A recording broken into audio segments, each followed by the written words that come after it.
నామమునకు సమస్తమైన మహిమ ఘనత ప్రభావములు కలుగును గాక. చేతులు పైకెత్తి 3 సార్లు యథావిధిగా దేవునికి హల్లెలూయా చెబుదాం.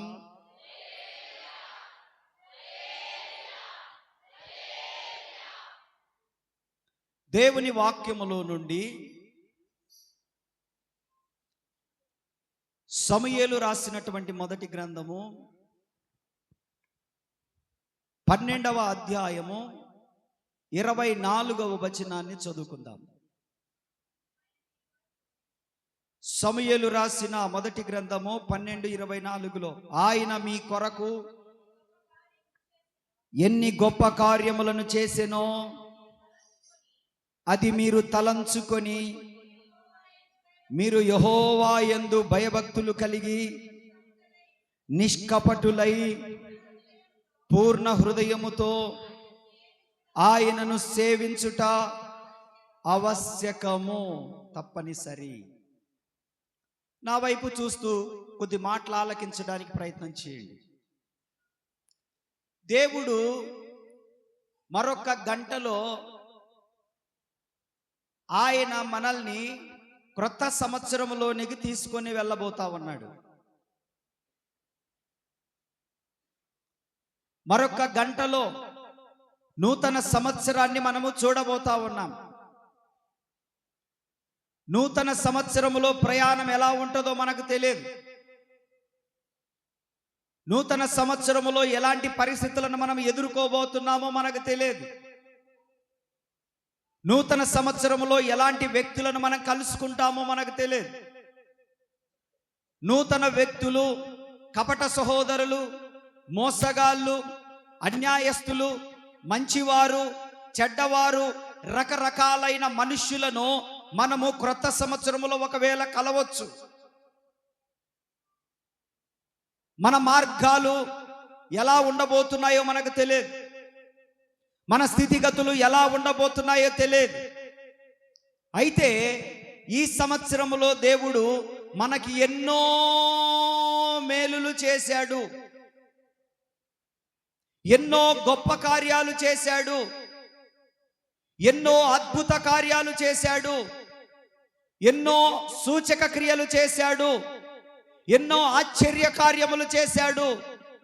స్వస్థపరచడం మొదలుకొని, మేలులు చేయడం మొదలుకొని, మన చేతుల కష్టార్జితం దీవించడం మొదలుకొని, మన ప్రయాణాలు ఆశీర్వదించడం మొదలుకొని, రాత్రి పడుకొని ఉదయం లేచింది మొదలుకొని, 3 పూటల ప్రతి దినము 365 రోజులు భోజనం పెట్టింది మొదలుకొని, ఏదైనా అవసరత వస్తే ఆర్థిక సహాయము చేసింది మొదలుకొని, మన భర్తను కానీ, మన భార్యను కానీ, మన పిల్లలను కానీ, మన అన్నదమ్ములను కానీ, మనల్ని కానీ, సంఘబిడ్డలను కానీ, నన్ను కానీ, నిన్ను కానీ దేవుడు క్షేమంగా ఉంచినటువంటి ఈ సంవత్సరాన్ని మనం జ్ఞాపకం చేసుకోవాలా.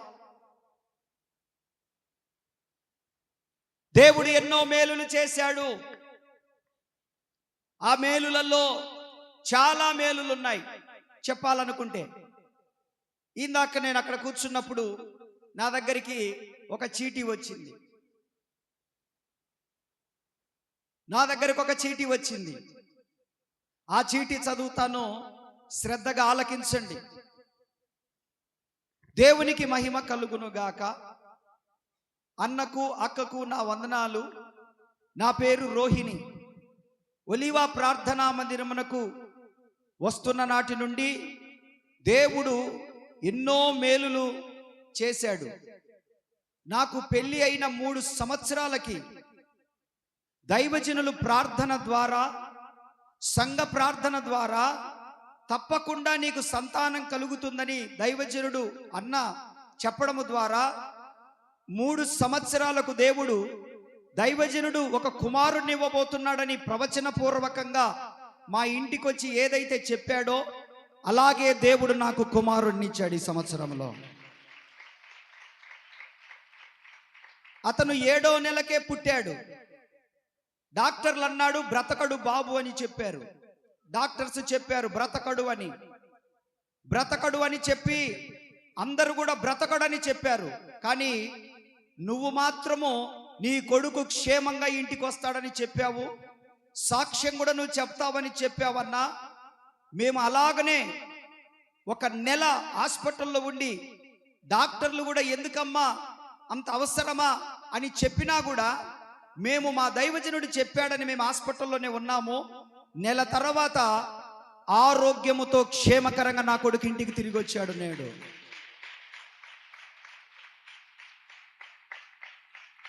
ఏదైతే దైవజనుడు ప్రవచనం చెప్పాడో ఆ ప్రవచనాన్ని నా పట్ల నెరవేర్చాడు. కుమారుడు పుడతాడని దైవజనుడు చెప్పాడు, కుమారుడే నాకు పుట్టాడని చెప్పి క్షేమంగా ఇంటికి వస్తాడని చెప్పాడు. 7వ నెలలో పుట్టినవాడు బ్రతకడం కష్టమే అని చెప్పినా కూడా అయినా నా కుమారుని దేవుడు డాక్టర్లు కాదు సంఘ ప్రార్థన, దైవజనుని ప్రార్థనే బాగు చేసి తీసుకొచ్చిందని చెప్తుంది చెల్లెలు. దేవుడు ఎన్నో గొప్ప కార్యాలు చేశాడు. సంఘంలో చేశాడా లేదా? స్వస్థతలు చేశాడు, అద్భుతాలు చేశాడు, ఆశ్చర్య కార్యములు చేశాడు. సహోదరి శ్రావణి ఉంది, ఆ చెల్లెలు కూడా డెలివరీ అయ్యే టైంలో కూడా డాక్టర్ చెప్పారు పుట్టినా కూడా 10 రోజులలో చనిపోతారని చెప్పారు. కానీ నేనే చెప్పాను నువ్వు నీ కుమారుడు నీ కుమార్తె ఇద్దరు క్షేమకరంగా ఇంటికి వస్తారని చెప్పేసి. నువ్వు నీ బిడ్డ క్షేమకరంగా ఇంటికి, డాక్టర్లు అన్నారు చనిపోతారు అని అన్నారు. 2 రోజులు బాగుంటే 3వ రోజు బాగుండదు, 2 రోజులు బాగుంటే 3వ రోజు శ్వాస ఆడదు. అటువంటి పరిస్థితుల్లో కూడా డాక్టర్ల రిపోర్ట్లను దేవుడు క్యాన్సల్ చేసి దేవుడు క్షేమకరంగా తీసుకొని వచ్చాడు. వాళ్ళు ఇప్పుడు మీ మధ్యలో కూడా ఉన్నారు. ఈ విధంగా చెప్పుకుంటూ పోతే అనేక స్వస్థత కార్యాలు ప్రభు సంఘంలో చేశాడు, అద్భుతాలు చేశాడు, స్వస్థతలు చేశాడు. కడుపులో గడ్డలు కరిగిపోయాయి, రకరకాల వ్యాధుల నుంచి విడుదల పొందారు, దెయ్యపు శక్తుల నుండి కూడా విడుదల పొందారు.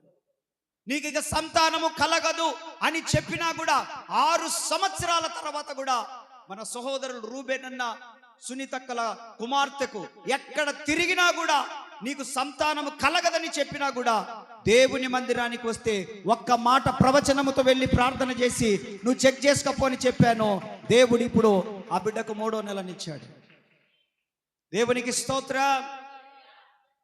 ఇది నా గొప్పతనము కొరకు చెప్పడం లేదు, కానీ దేవుని వాక్యం అంటుంది ఆయన మీ కొరకు ఎన్ని గొప్ప కార్యములను చేసెనో మీరు తలంచుకొని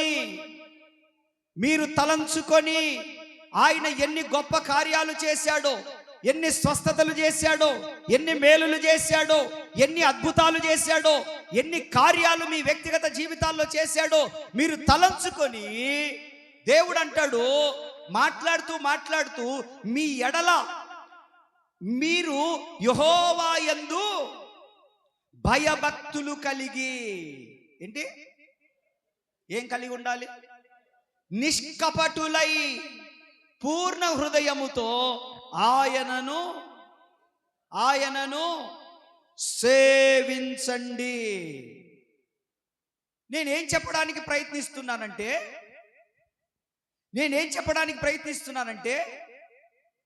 ఈ పాత సంవత్సరములో మనము మార్చుకోవాల్సినవి ఉన్నవి, మనం తీసేసుకోవాల్సినవి ఉన్నవి, మనము తొలగించుకోవాల్సినవి ఉన్నవి, మనం సరి చేసుకోవాల్సినవి ఉన్నవి, మనం పోగొట్టుకోవాల్సినవి ఉన్నవి. అవి పాచిలాగా బట్టిపోయినాయి. అందుకే నువ్వు ప్రతిసారి జారి కింద పడిపోతా ఉన్నావు. అవి నీకు తలలో పేనులాగున్నాయి. అందుకే ప్రతిసారి నీకు జ్ఞాపకం చేస్తా ఉంటుంది. అది నువ్వు జారిపోయే బండ మీద నిలబడి ఉన్నావు. అందుకే నువ్వు పలుసార్లు పడిపోతా ఉన్నావు. అయితే దేవుని వాక్యం అంటుంది దేవుణ్ణి బాధపరిచేవి ఏవైతే నాలో నీలో ఉన్నాయో, దేవునికి దుఃఖము కలిగించేటివి నాలో నీలో ఏవైతే ఉన్నాయో, మాటలు కావచ్చు, ప్రవర్తన కావచ్చు, క్రియలు కావచ్చు, ఆలోచనలు కావచ్చు, ఉద్దేశాలు కావచ్చు, తలంపులు కావచ్చు, వీటన్నిటి నుండి ఈరోజు మనం ఏమి చేయాలంటే సరిచేసుకొని హృదయాన్ని ఆమె ఏం చేసుకోవాలి? మనము అలాగే క్రొత్త సంవత్సరంలో అడుగు పెట్టకుండా మనం ఏం చేసుకోవాలంటే క్లీన్ చేసుకోవాలి, మన హృదయాలను మనము సరి చేసుకోవాలి. దేవునికి స్తోత్రం. హల్లెలూయా, హల్లెలూయా. ఎందుకనంటే చాలా జాగ్రత్తగా మనం గమనించాలి.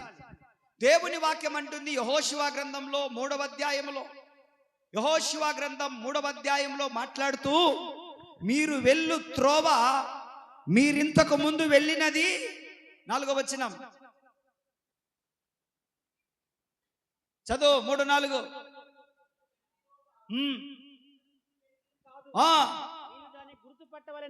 మీరు వెళ్ళు త్రోవ. క్రొత్త సంవత్సరం 2026 సంవత్సరం. నా వైపు చూడండి బా అన్న, నా వైపు చూడండి తమ్ముళ్ళు, నా వైపు చూడండి. క్రొత్త సంవత్సరం 2026ను ఎవరు చూసి వచ్చారు? చేయొద్దండి. ఎవరైనా చూసి వచ్చారా? ఆ అనుభవాలు మనకు తెలుసా? ఆ పరిచయాలు మనకు తెలుసా? ఆ మార్గాలు మనకు తెలుసా? ఆ జీవిత విధానం పోకడలు మనకు తెలుసా? తెలియదు. కాబట్టి మనం ఏం చేయాలంటే ఈరోజు ఆ ముళ్ళు 12 మీద పడక మునిపే మనం ఏం చేయాలంటే, ప్రభువా ఈ బలహీనత ద్వారా నేను నిన్ను దుఃఖపరుస్తున్నాను, ఈ మాట ద్వారా నేను నిన్ను దుఃఖపరుస్తున్నాను, ఈ ప్రవర్తన ద్వారా నిన్ను దుఃఖపరుస్తున్నాను. కాబట్టి ఈరోజు నువ్వు చేసిన మేలులన్నీ జ్ఞాపకం చేసుకుంటూ నీ దగ్గర నా తప్పులు ఒప్పుకుంటున్నాను ప్రభువా అని చెప్పి ఒప్పుకునే స్థాయికి మనం ఎదుగుదుముగాక. మనం ఒప్పుకోకపోతే దేవుని వాక్యం అంటుంది 28వ అధ్యాయం సామెతల గ్రంథం 13వ వచనము, 29వ అధ్యాయం 1వ వచనం 2 చదవండి. సామెతల గ్రంథం 28వ అధ్యాయం 13వ వచనము, అతిక్రమములు దాచిపెట్టువాడు వర్ధిల్లడు, వాటిని ఒప్పుకొని విడిచిపెట్టువాడు కనికరం పొందుతాడు. అదొక మాట. అతిక్రమములు దాచిపెట్టువాడు వర్ధిల్లకపోగా వాడి మీదికి శాపం వస్తుంది, వాడు నష్టపోతాడు, వాడు కష్టాల పాలవుతాడు. దాని గురించి వస్తూ 29వ అధ్యాయం 1వ వచనములు అంటాడు, ఎన్నిసార్లు గద్దించినను లోబడని వాడు మరి తిరుగు లేకుండా హఠాత్తుగా. నాకు అసలు ఆ మాట అనడానికి కూడా ఇష్టం లేదు, ఆ మాట అనడానికి పలకడానికి కూడా నాకు ఇష్టం లేదు. కారణం ఏంటంటే మన పిల్లలు, మన కుటుంబము నాశనం అవడానికి కాదు మనం మందిరానికి వచ్చేది. నాశనం అయిపోయే పరిస్థితి ఉన్నా కూడా దేవుని పాదాలు పట్టుకొని ఆ పరిస్థితులను తప్పించడానికి ఉన్నాం మనం.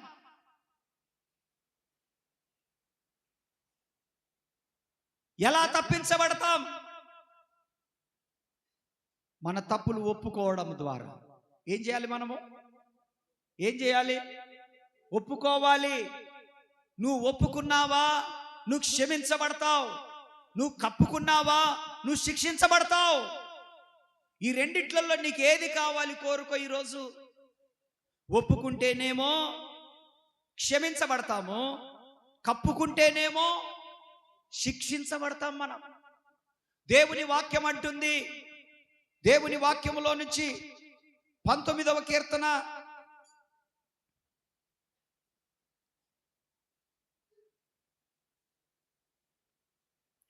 19వ కీర్తనలో ఓ చక్కని మాట 12వ వచనం చదవండి.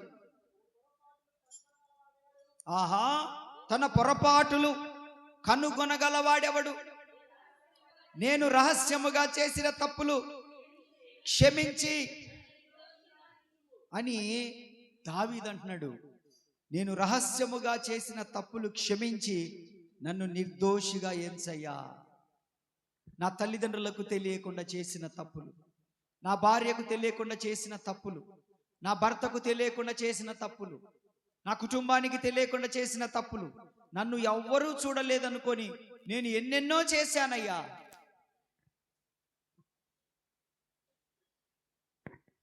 ఎవరు చూడట్లేదనుకొని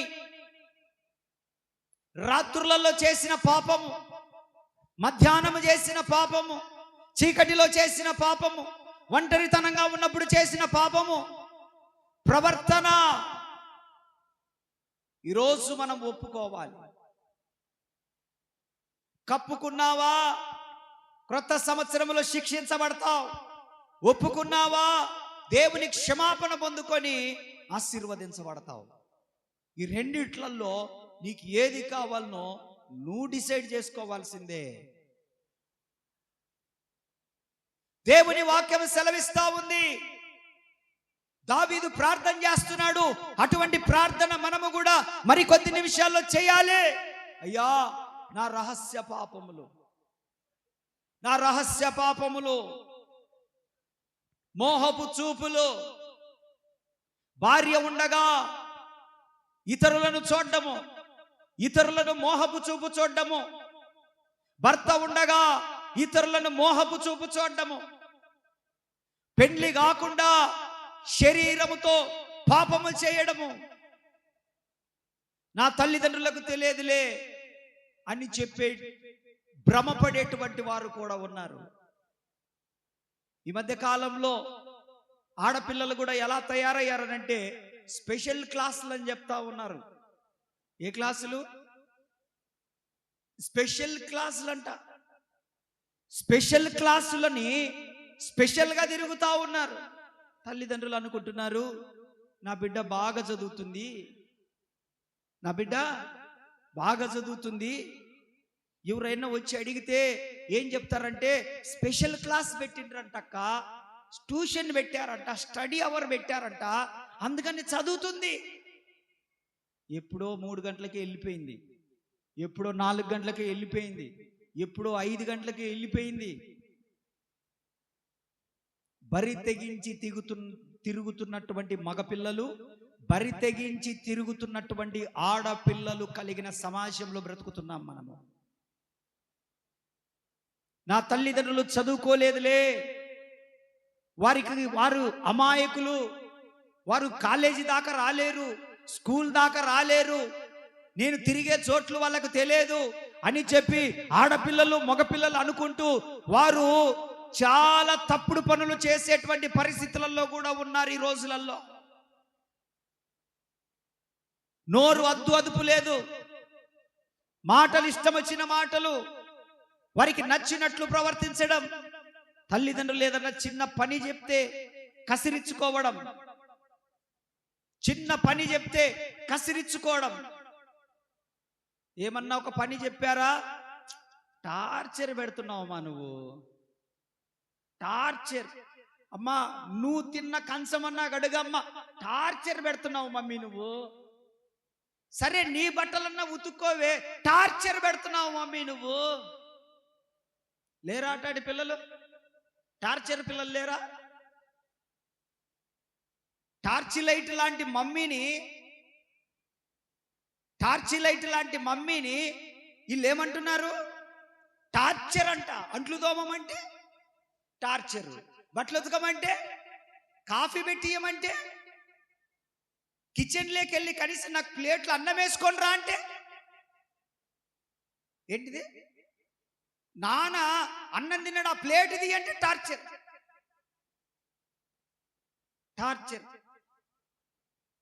చిన్ను, నాకు ఇంట్లో టార్చర్ ఎక్కువైంది కానీ మనం వెళ్ళిపోదాం. చిన్ను వెళ్ళిపోదాం. బేబీ అవునా, వీడు పెద్ద గాలోడు, వీడు మామూలు గాలోడు కాదు.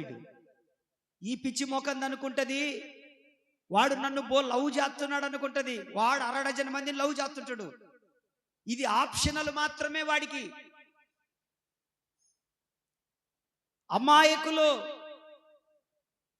అమాయకులు జాగ్రత్త. యవ్వన బిడ్డలారా, తల్లిదండ్రుల మాటకు మీరు లోబడకపోతే ఈరోజు మారు మనసు పొందండి, ఈరోజు క్షమాపణ అడగండి. తల్లిదండ్రులు నీ క్షేమము కొరకు చెప్తున్నారు, వాళ్ళు నీ ప్రయోజనం కొరకు చెప్తున్నారు, నీ భవిష్యత్తు కొరకు చెప్తున్నారు, నువ్వు బాగుండాలని చెప్తున్నారు. ఉన్న స్థితి కంటే నీవు ఉన్నతమైన స్థితిలో బ్రతకాలని చెప్తున్నారు తప్ప వాళ్ళు నీకు టార్చర్ మ్యాన్స్ కాదు. వాళ్ళు నీకు దారి చూపించే టార్చ్ లైట్ వంటి వారని గుర్తుపెట్టుకోను. కొట్టండి యవ్వన బిడ్డల వరకు కొట్టండి. నీ తల్లిదండ్రులను బట్టి చప్పట్లు కొట్టి అభినందించు నీ తల్లిదండ్రులను. అసలు వాళ్ళ కడుపున పుట్టినందుకు నువ్వు సంతోషించాలి. అమాయకపు మాటలు నమ్మి, మాయ మాటలు నమ్మి, మోసపు మాటలు నమ్మి ఈ రోజులలో ప్రతి వ్యక్తి ఎలా తయారయ్యండి ఈ సోషల్ మీడియా వచ్చినాక. వాళ్ళతో స్నేహాన్ని, ఆ చనువును వాడు వీడియో తీసుకుంటున్నాడా లేదా? వాడు వీడియో తీసుకొని ఇప్పుడు నాకు లొంగకపోతే నేను చెప్పినట్టు వినకపోతే ఈ వీడియో అందరికీ చూపించేస్తా, మనం దిగిన ఫోటోలు అందరికీ షేర్ చేస్తా అని బెదిరించే వాళ్ళు ఉన్నారా లేదా? ఉన్నారా లేదా తమ్ముళ్ళు? ఉన్నారా లేదా అన్నలు? ఉన్నారా లేదా ఈ రోజులలో? అటువంటి కల్చర్లో బ్రతుకుతున్నాం బిడ్డలారా, యవ్వన బిడ్డలారా, జాగ్రత్త. మిమ్మల్ని నమ్ముతున్నారు మీ తల్లిదండ్రులు. నమ్మిన తల్లిదండ్రులకు కడుపు కోతను మిగిలించగాకండి, రోడ్డు మీదకి ఏడ్చగాకండి, గుట్టుగా బ్రతుకుతున్న వాళ్ళను పోలీస్ స్టేషన్ల కాడికి లాగ్గాకండి. ఎందుకనంటే వాళ్ళు మీ మీద కోటి ఆశలు పెట్టుకొని ఉన్నారు. ఒక మంచి అయ్య చేతిలో పెట్టాలని రూపాయి కూడబెట్టి రూపాయి వాళ్ళు తిన్నా తినకపోయినా సంపాదించి మీ గురించే బ్రతుకుతున్న బిడ్డలున్నారు. మీ ఇంట్లో మీ నాన్న సరిగా మీ అమ్మను కానీ మిమ్మల్ని కానీ పట్టించుకోకపోతే ఆమె పని చేస్తూ మిమ్మల్ని పోషిస్తుంది. మీకోసమే బ్రతుకుతుందామే. మీ నాన్న త్రాగుబోతోడైనా మీ అమ్మ భరిస్తా ఉంది. ఎప్పుడో పుట్టింటికి వెళ్ళిపోవాలంటే వెళ్ళిపోగలదు. ఎప్పుడో ఎన్నోసార్లు ఆత్మహత్య చేసుకొని చనిపోవాలనుకున్నది కూడా. కానీ ఆడపిల్లలైన మిమ్మల్ని చూసి ఈ ముదృష్ట ముఖమోడు, ఈ పనికి మాలినోడు ఎలాగూ నన్ను పట్టించుకోలేదు, పిల్లల్ని కూడా పట్టించుకోడు, నేను చస్తే పిల్లలు అనాథలైపోతారని చెప్పి ఆయనతో తన్నిచ్చుకుంటూనైనా కొట్టించుకుంటూనైనా ఇంట్లో ఉన్న వస్తువులన్నీ కూడా వాడు అమ్ముతున్నా కూడా చీరలు అమ్మేస్తా ఉన్నాడు, ఇంట్లో ఉన్న ఫ్యాన్ అమ్మేస్తా ఉన్నాడు, పట్టు చీరలుంటే పట్టు చీరలు అమ్మేస్తా ఉన్నాడు. ఎప్పుడన్నా పాస్టర్ గారు ఇంటికి వస్తే వేసే కుర్చీ కూడా అమ్మేస్తూ ఉన్నాడు. అయినా కూడా నీ తల్లి నీ కోసమే బ్రతుకుతుంది. అట్లాంటి తల్లిని నువ్వు మోసం చేస్తే నేనంటున్నాను, దేవుడు కూడా నిన్ను క్షమించకపోవచ్చు. ప్రపంచంలో కడుపులో పెట్టుకొని చూసుకునేది దేవుని తర్వాత నీ తల్లే తప్ప నీ భర్త కూడా కాదు.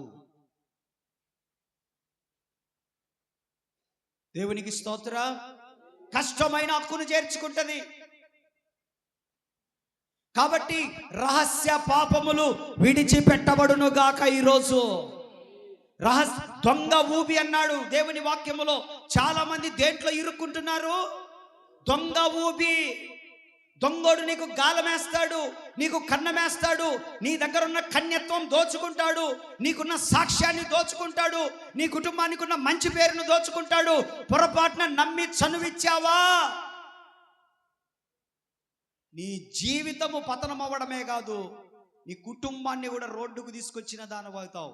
దయచేసి యవ్వన బిడ్డలకు మీ కాళ్ళు పట్టుకొని చెప్తున్నాను, ఈ పాత సంవత్సరములోనే అటువంటి ఆలోచనలకు దూరం చేసుకొని నీ కుటుంబంలో నీ తల్లిదండ్రులకు విలువ ఇవ్వగలిగితే, నేను ప్రవచన రూపకంగా చెప్తున్నాను, నీ కొరకు దాచి ఉంచిన మేలులు చాలా గొప్పవి. నా ప్రభువు నీ కొరకు దాచి ఉంచిన మేలులు చాలా గొప్పవి. అవి అనుభవించకుండా నీ జీవితాన్ని పతనం చేసుకోవద్దు. స్తోత్ర. కష్టపడి సాక్ష్యాన్ని కట్టుకుంటాం మనం. చెప్పండి, ఏంటిది? దేని కట్టుకుంటున్నాం మనము? కష్టపడి మంచి పేరు తెచ్చుకుంటాం, కష్టపడి పరువు తెచ్చుకుంటాం, పరువు నిలబెట్టుకుంటాం. ఇంట్లో ఉన్నా లేకపోయినా, తిన్నా తినకపోయినా ఒక దగ్గరికి వెళ్ళి చెయ్యి జాపకుండా ఉన్న దాంట్లోనే సర్దుకుంటా, అవసరమైతే అప్పు తీసుకొచ్చుకొని వడ్డీ కట్టుకోనైనా ఎంత గుట్టుగా సాక్ష్యాన్ని కట్టుకుంటున్నాం మనము. సాక్ష్యాన్ని సంపాదించుకోవడము ఎంత కష్టమో దాన్ని నిలబెట్టుకోవడం కూడా అంతే కష్టపడాలి మనం. దేవునికి స్తోత్ర. హల్లెలూయా. చాలా జాగ్రత్తగా ఉండాలి పురుషులారా. అక్రమ సంబంధాల ఆలోచనలో చాలా కుటుంబాలు పతనమైపోయాయి. అక్రమ సంబంధాల జోలిపోయి శాంసోన్ అంతటి వాడే కూలిపోయాడు. శాంసోన్ అంతటి వాడే నేను చావాలి అని ఒక దినాన అతనికై అతను చావాలని దెలీలా వల్ల పడుకున్నాడు. ఆ దెలీలా ఎలాంటిదో తెలుసా? 1100 వెండి నాణెములకు ఫిలిప్తీలకు అమ్మేసింది. శాంసోన్, నేను నిన్ను ప్రేమిస్తున్నాను అన్నదా లేదా? నేను నిన్ను ప్రేమిస్తున్నాను శాంసోన్ అన్నది. నమ్మాడు శాంసన్. మాయలేడి. చెప్పండి, మాయలేడి. నేను నిన్ను ప్రేమిస్తున్నాను శాంసన్ అనగానే మనోడు నమ్మాడు. దాని మత్తులో పడి మత్తుకు బానిసైపోయి, వ్యసనములకు బానిసైపోయి జీవితం చిత్తు చేసుకున్నాడు మనోడు. చిత్తు అక్రమ సంబంధాలు ఏదో ఒక రోజు బయటపడినప్పుడు దాని పర్యవసానం మాత్రం పబ్లిక్గా అనుభవించాల్సింది దాని శిక్షను. రహస్యంగా చేసిన అక్రమ సంబంధము పాపము, శిక్ష మాత్రము పబ్లిక్గా వస్తుందని గుర్తుపెట్టుకోండి. ఎవరైనా కూడా, స్త్రీలైనా పురుషులైనా గుర్తుపెట్టుకోండి. రహస్యంగా ఒకవేళ మనం చేస్తున్నా దాని శిక్షను మాత్రము బహిరంగంగా అనుభవించాల్సి వస్తుంది. అప్పుడు మనం షాక్ అయిపోతాం. ఏంది శాంసన్ ఇలాంటోడా, దేవుని అభిషేకం కలిగిన శాంసన్ ఇలాంటోడా అని చెప్పి. కాబట్టి సాక్ష్యాన్ని కాపాడుకునే స్థాయికి మనం ఎదుగుదుమోగాక. చప్పట్లు కొడుతూ దేవుని ఘనపరుద్దాం. దేవునికి స్తోత్రం. దేవుని వాక్యం సెలవిస్తుంది. మత్తయి సువార్త 3వ అధ్యాయం 10వ వచనము. మత్తయి సువార్త 3వ అధ్యాయం 10వ వచనము. ఇప్పుడే గొడ్డలి చెట్టు వేరున ఉంచబడి ఉంది గనుక మంచి ఫలము ఫలింపని ప్రతి చెట్టు నరకబడి అగ్నిలో వేయబడును. చాలా జాగ్రత్తగా గమనించండి బిడ్లారా. దేవుని వాక్యం సెలవిస్తా ఉంది. అలివేలమ్మ తమిళ్ లేపండి. మారు మనసు పొంది బాప్తిస్మం తీసుకొని సంఘ సహవాసంలో నడుచుకుంటూ, దేవుని మార్గాల్లో నడుచుకుంటూ మనము గనక ఆత్మ ఫలములు, జిహ్వా ఫలములు, నీతి ఫలములు, వెలుగు ఫలములు, మారు మనసుకు తగిన ఫలములు మనము ఫలించినా సరి, లేని ఎడల దేవుడు అంటున్నాడు, నీ వలన నేల వ్యర్థమైపోవలను, నేను నిన్ను నరికేస్తాను, తీసి పడేస్తాను అంటున్నాడు దేవుడు లూకాసు వార్త 13వ అధ్యాయంలో. మారు మనసుకు తగిన ఫలము. నువ్వు మారు మనసు పొందావా? హలో, మారు మనసు పొందావా? మారు మనసు పొందిన వాళ్ళు నూతనమైనటువంటి జీవితము ప్రారంభిస్తారు. చెప్పండి, ఏం చేస్తారు? నూతనమైన జీవితాన్ని ప్రారంభించిన వాళ్ళు మాత్రమే మారు మనసు పొందిన వాళ్ళు అని అర్థం. రక్షణ అంటే నూతనమైన జీవితము అని అర్థం. చెప్పండి, రక్షణ అంటే ఏంటి? మారు మనస్సు అంటే ఏంటి? నూతనమైన జీవితం. చెప్పండి, నువ్వు నూతనమైన జీవితంలో జీవిస్తూ ఉన్నట్లయితే నువ్వు మారు మనసు పొందినట్లు. నూతనమైన జీవితంలో నువ్వు నడుస్తున్నట్లయితే నువ్వు రక్షణ పొందినట్లు. లేని ఎడల దేవుడు అంటున్నాడు, నువ్వు ఫలించినా సరి, లేని ఎడల నేనేం చేస్తాను? నరికి వేస్తాను అంటున్నాడు ప్రభువు. జాగ్రత్త, నీ పాపం పెరుగుతా ఉంది, మూట పెద్దగైతా ఉంది. నీ మూట బస్తాలలోకి వెళ్ళిపోయింది. గ్రాముల్లో నుంచి కేజీల్లోనికి, కేజీల్లో నుంచి కింటాల్లోనికి వెళ్ళిపోయింది, కింటాలలో నుంచి టన్నుల్లోనికి వెళ్ళిపోయింది. అంటే నీ జీవితంతో పాటు నీ కుటుంబం ఏ గతి పడుతుందో ఒకసారి ఆలోచన చేసుకో. ఏం చేసినా దేవుడు నన్ను ఏం చెయ్యట్లేదులే అనుకుంటున్నావేమో. ఏం చేసినా దేవుడు నన్ను ఏం చెయ్యట్లేదులే అనుకుంటున్నావేమో. ఇది ఎంత స్పీడ్గా తిరిగితే ఆ రాయి అంత దూరము. చెప్పండి, ఒడిశలలో రాయి పెట్టాను లేదా బాణము ఎంత ఎనికి లాగితే వదిలితే దాన్ని అంత ముందుకు. ఇప్పుడు అదే జరుగుతుంది. ఆయన బాణము ఎక్కుపెట్టాడు. ఆయన వెనక్కి రోజు కొంచెం లాగుతున్నాడు.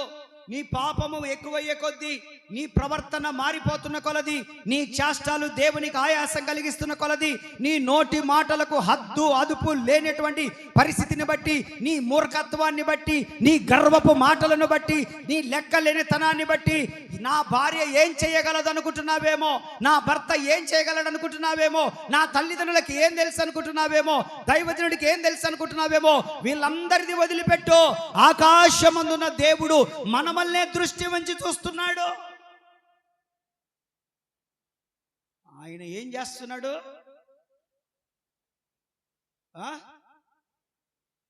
ఏం చేస్తున్నాడు? తిప్పుతాడు అని కొడితే గోడకేసి ఒక్క ఏటేస్తే నీ రెండు కాళ్ళు పట్టుకొని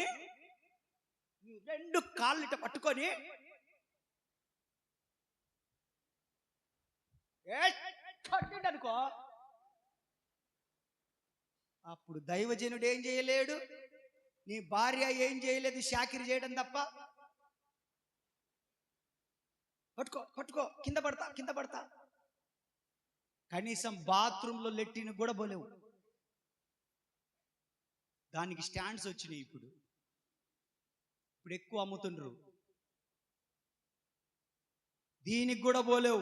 2 బ్యాగులు వేసుకొని తిరగాల.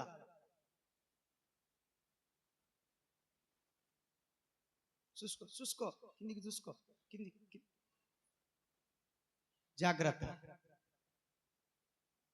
జాగ్రత్త. దేవుడు ఇంకా ఏమి శిక్ష నీ మీదికి పంపలేదనుకుంటున్నావేమో. ఎందుకు పంపలేదో తెలుసా? దైవజనులు, సంఘము నీ కొరకు ప్రార్థన చేస్తా ఉన్నారు. నీ కొరకు రోజు ఇక్కడ ప్రార్థనలు జరుగుతూ ఉన్నాయి. ప్రభువా, వారి తప్పులను మా తప్పులుగా ఎంచుకుంటున్నామయ్యా. వారి కుటుంబంలో శాపం రానివద్దయ్యా, కష్టం రానివద్దయ్యా, కరువు రానివద్దయ్యా, శిక్షించొద్దయ్యా. యొక్కమారు క్షమించయ్యా. పిల్లలు అనాథలైపోతారయ్యా.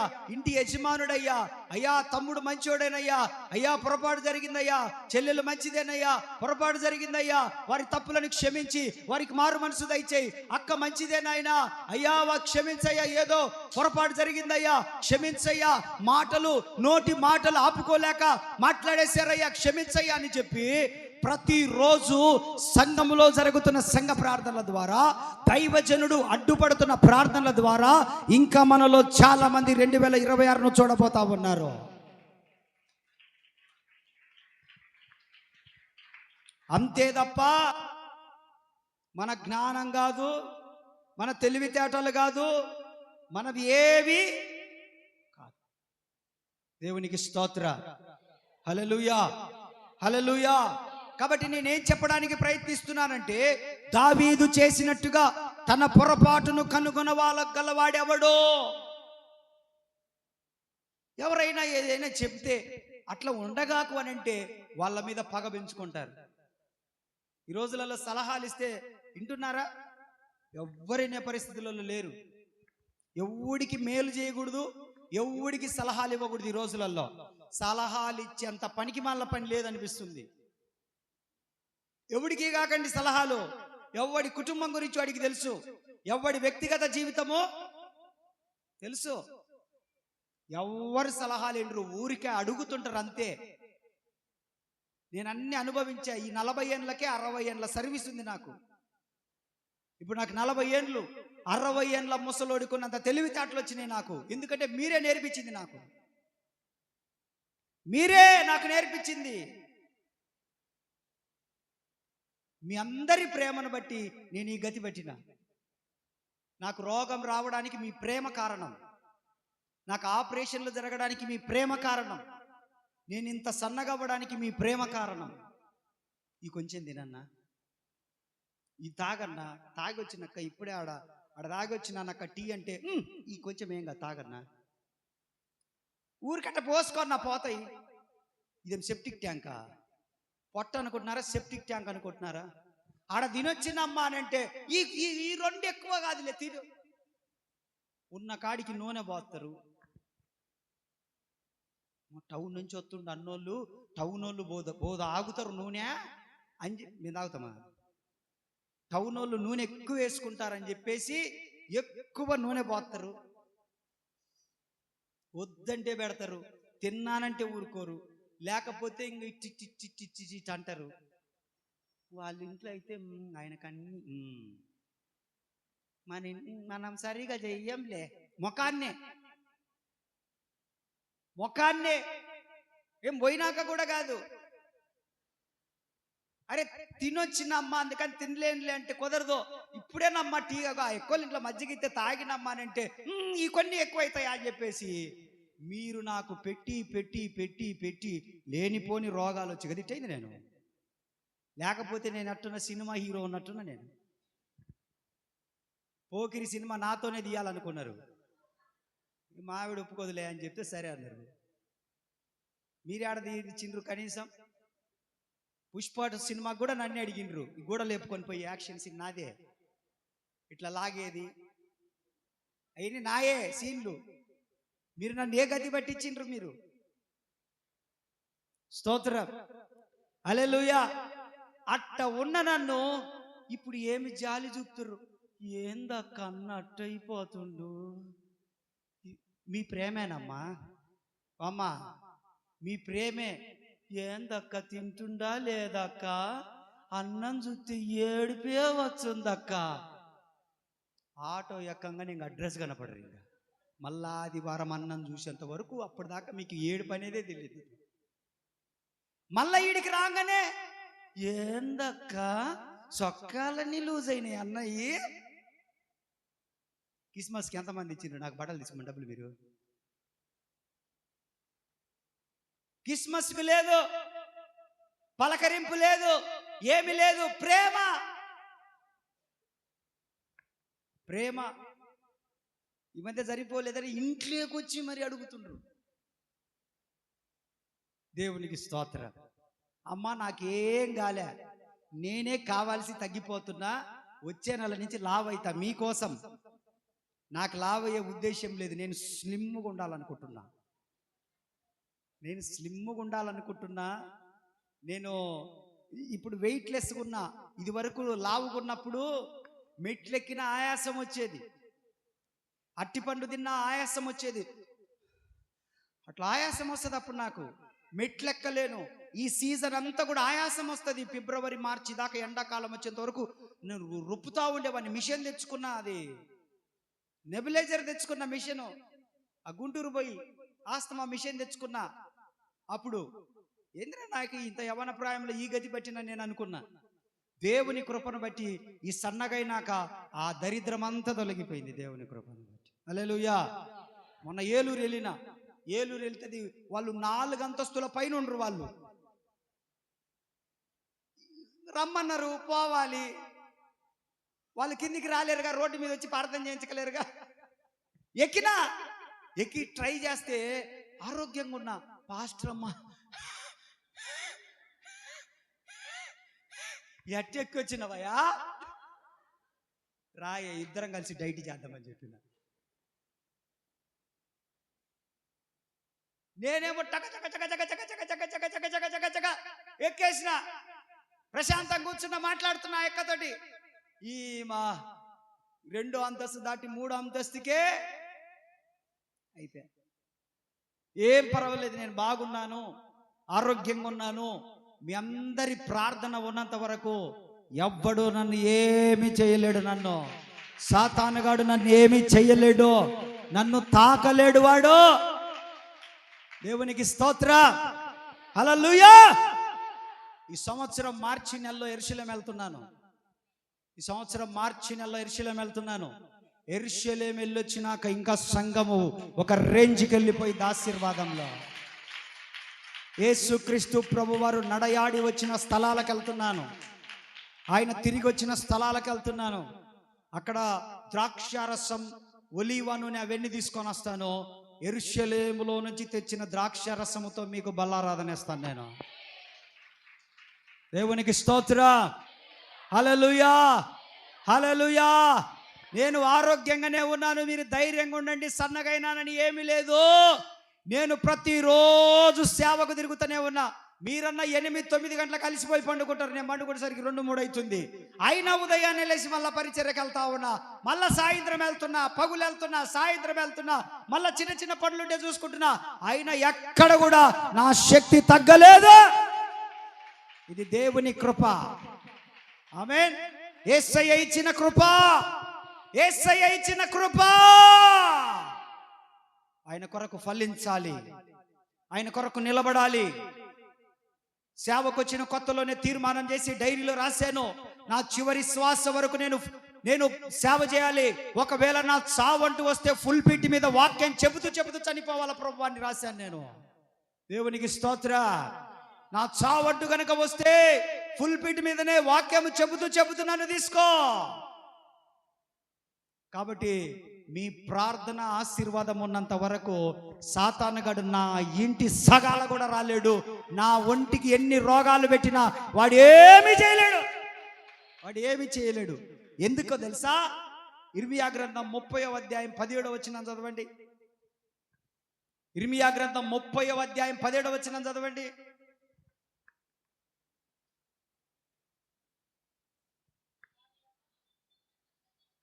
పైనుంచి చదువు బిడ్డ. వారు ఎవరును లక్ష్య పెట్టని, సియోను నన్ను లెక్క చేయలేదు ఎవరో. ఈడితో ఏమైంది అనుకున్నారు? చదువు. నన్ను వెలివేశారు, నాకు పేరు పెట్టారు, నన్ను వెలివేశారు. అయితే దేవుడు నాకు ఆరోగ్యం ఇచ్చుకుంటూ వస్తా ఉన్నాడు. చదువునానా. నా గాయములు మానిపోకుంటూ వస్తూ ఉన్నాడు. ఇదే యెహోవాకు. కొడు చప్పట్లు. ఇప్పుడు అందరు చప్పట్లు కొట్టండి. నా పని అయిపోయిందని ప్రచారం చేసి వాడా ఇంకా 3 నెలలు అని చెప్పారు. వాడా ఒక 3 నెలలే, చూసి రాపండి అని నా సొంత రక్త సంబంధులే ఉసిగొలిపారు జనాలని. నా ఇంటికి వచ్చి మరి నన్నే అడిగితే ఎంత బాధగా ఉంటుంది. నా ఇంటికి వచ్చి నన్నే అడిగితే ఏందన్నా డాక్టర్లు ఇంకా 3 నెలలు అన్నారంటే ఎంత నేనే భయపడిపోయినా. అసలు ముందు ఏ సైతాన్రా ఈ మాట మాట్లాడింది, ఇది దేవుని స్వరము కాదు, ఇది తప్పకుండా అపవాది స్వరమే అని చెప్పేసి నేను గుర్తుపట్టా. ఎందుకంటే నన్ను నిరుత్సాహపరచడానికి అపవాది తంత్రములు అన్ని మాటలు స్వజనులు వెలివేశారు.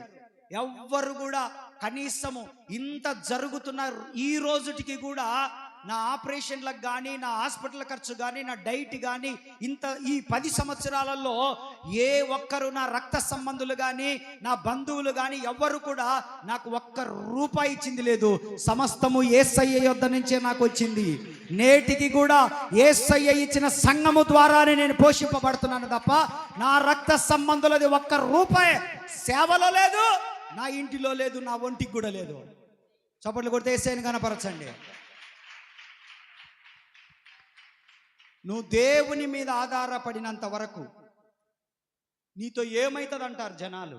అదే వాక్యంలో చదివింది ఇప్పుడు మనం 30వ అధ్యాయం 17వ వచనంలో. నీతో ఏమైంది, నీకెవరున్నారు అని వెలివేస్తారు, నీకెవరు లేరంటారు, నీతో ఏమి కాదంటారు, నువ్వు ఒక్కడివని అంటారు, ఒంటరోళ్ళని అంటారు. దేవుడు అంటున్నాడు, నీ గాయములను మాన్పుకుంటూ వస్తాను, నేను రంగంలోకి దిగుతాను, నేను స్వస్థపరుచుకుంటూ వస్తాను, నేను బాగు చేసుకుంటూ వస్తాను. అందుకే నేను నేటికి కూడా నేను నా కుటుంబం పైన, అంటే నా రక్త సంబంధాలు ఎవ్వరిపై నేటికి నేను ఆధారపడను. దేవునికి స్తోత్ర. నేటికి ఆధారపడను. నేను ఎవ్వరి గురించి నేను విమర్శ చేయను. ఎవరన్నా నన్ను మోసం చేశారని చెప్పను, ఎవరైనా నన్ను అట్లా చేసి నేను చెప్పను. ఎందుకనంటే నా పక్షాన ఉన్నవాడు లోకంలో ఉన్నవాని కంటే గొప్పవాడు. నా పక్షాన ఉన్నవాడు లోకంలో ఉన్నవాని కంటే గొప్పవాడు. దేవునికి స్తోత్రం కలుగును గాక. నువ్వు కూడా భయపడాల్సిన పని లేదు. నువ్వు ఒంటరిగా ఉన్నప్పుడే దేవుడు నీ దగ్గరికి దిగి వస్తాడు ఆయన.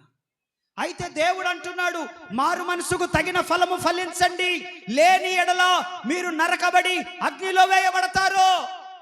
దేవుడు చూశాడు ఇన్ని సంవత్సరాలు. మారు, నీ బుద్ధి మార్చుకో, నీ ప్రవర్తన మార్చుకో. త్రాగుడు నుంచి బయటికి రా, అక్రమ సంబంధం నుంచి బయటికి రా, నోటి దురుసుతనం నుంచి బయటికి రా, మూర్ఖత్వాన్ని నుంచి బయటికి రా, అధికమైన కోపం నుంచి బయటికి రా, ఇష్టానుసారంగా ప్రవర్తించే తీరు నుంచి బయటికి రా, మోసం చేసే మనస్సు నుంచి బయటికి రా. వీటన్నిటి నుంచి బయటకు వస్తే 2026 సంవత్సరము దేవుని వాక్యం అంటుంది, నేను మీకు క్షేమము కలగజేసేదను. లేవియాకాండం 26వ అధ్యాయంలో మాట్లాడుతున్నాడు, నేను మీకు క్షేమము కలగజేసేదను. ఏం కలగజేస్తాడు? క్షేమము కలగజేస్తాడు. లేదా అగ్నిగుండము, లేదా క్షేమము. ఈ రెండిట్లలో నీకేది కావాలి? నేను అంటాను, మన సంఘంలో ఏ ఒక్కరు కూడా అగ్నిగుండం పాలవ్వకూడదు. మార్పును పొందాలి, దేవునిలోనికి రావాలి, కృప అనుగ్రహించబడాలి. అందరూ కూడా ఆయన ఇస్తున్నాడే జీవము, ఆ జీవములోనికి రావాలి అందరూ కూడా. ఎందుకు ఈ ప్రయాసనంటే జీవంలోనికి వెళ్ళడానికి దేవుడు అవకాశం ఇస్తున్నాడు. అందరం లేచి నిలబడినట్లయితే శుద్ధీకరించుకుందాం, పాత జీవితాన్ని విడిచిపెడదాం. ఇక్కడే పాత జీవితానికి స్వస్తి చెబుదాం, కొన్ని పద్ధతులు మార్చుకుందాం.